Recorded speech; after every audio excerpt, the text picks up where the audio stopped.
তোমার স্ট্যাটাসটা আর আমার স্ট্যাটাসটা তো দেখবা। তোমার স্ট্যাটাস কালকে আমি দেখছি, তুমি দেখছো ডিনার টাইম, এর লিগে আমিও দিছি ফ্লাইং টাইম।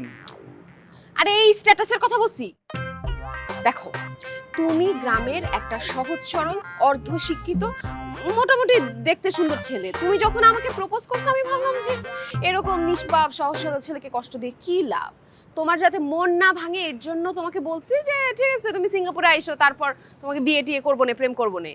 কিন্তু তুমি যে এরকম পাগল, তুমি যে সাইকো, সিরিয়াসলি নিয়ে নিবা আমি তো বুঝি নাই। আরে কথায় আছে না, পাগলে কি না করে। দেখছো পাগলে কি করছে, তোমার প্রেমের টানে চলে আসছে। চলো আমরা বিয়ে করবো, সময় নষ্ট করে লাভ নেই। আচ্ছা তুমি যে আসছো, তুমি টাকা পাইছো কোথায়?